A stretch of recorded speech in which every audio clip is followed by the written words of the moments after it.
Today, we're diving into some of the most popular chart indicators out there. Now, you should think of these less like a crystal ball and more like a set of powerful tools. They're designed to help you make sense of all the noise in the market and, really start building your trading strategy. Think about it like this. Everything you learn about trading is like adding a new instrument to your own personal toolbox.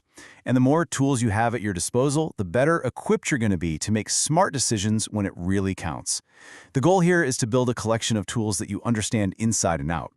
So with that in mind, let's go ahead and crack open this toolbox. We're going to take a closer look at a few of the most essential indicators that every trader should probably get familiar with. We'll break them down by what they actually do. First things first, we need a way to gauge the energy of the market, right? Is it calm and quiet, or is it going absolutely wild? Well, that's exactly where our first tool comes in. It's designed specifically to measure that market volatility. And this tool is called Bollinger Bands. So at its core is a simple moving average, just the average price over a set period. Then it draws two lines or bands, one above and one below that average. These bands get wider when the market is volatile, and they shrink when it's quiet, which creates this kind of dynamic channel around the price action. Now, traders use these bands in a couple of really clever ways. You've got the Bollinger Bounce, which is fantastic for markets that are just moving sideways. The bands basically act like flexible support and resistance. But the Bollinger Squeeze, oh, that's the one to watch. When those bands get super tight, it's like a coiled spring, and it often signals that a massive price move is just around the corner.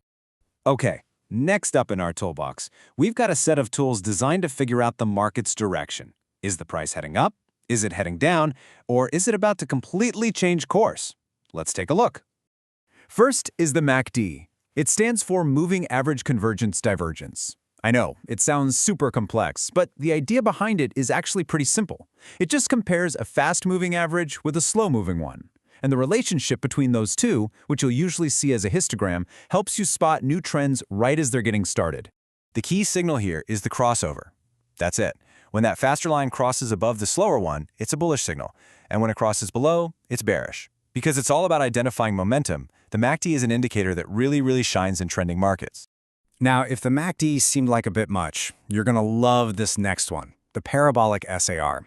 I mean, his full name, Parabolic Stop and Reversal, literally tells you exactly what it does. It's designed to be one of the easiest indicators you can read at a quick glance.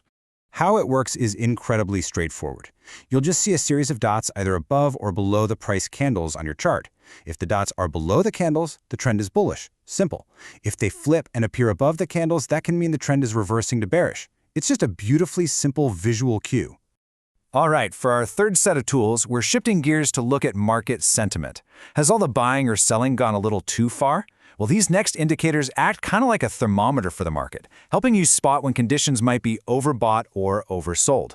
The first one is called the stochastic oscillator, and it works on a pretty simple idea. In an uptrend, prices tend to close near their highs, and in a downtrend, they tend to close near their lows. The stochastic just measures this momentum on a scale from 0 to 100.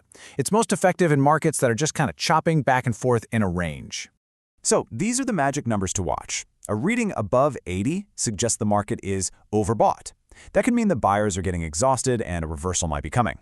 On the flip side, a reading below 20 suggests it's oversold, and the sellers might be running out of steam. Now, very similar to the stochastic, we have the Relative Strength Index, or RSI. It also measures the speed and change of price movements, again on a scale from 0 to 100, to help you spot those exact same overbought and oversold conditions. But here's the crucial detail. While its purpose is pretty much the same as the stochastic, the key levels for the RSI are different. Here, we're generally looking at above 70 for overbought territory and below 30 for oversold. And here you can see the key difference side by side. It's really important not to get these mixed up. For the stochastic, you're thinking 80 and 20. For the RSI, it's 70 and 30. They both measure momentum, but they use slightly different math, and that's why their trigger levels are different. So we've looked at tools for volatility, for trends, and for market extremes. But, just owning a hammer doesn't make you a carpenter. The real skill is knowing how and, maybe more importantly, when to use these tools together effectively. And this brings us to the question that every single new trader asks. I mean, with all of these options, which one is the holy grail? What's the one single best indicator that I should be using?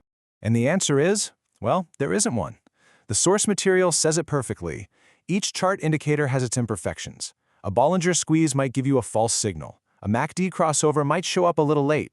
And that's exactly why experienced traders never rely on just a single tool. They combine them, using one to confirm the signal of another. So the real takeaway here isn't to find the best indicator, but to build your own system.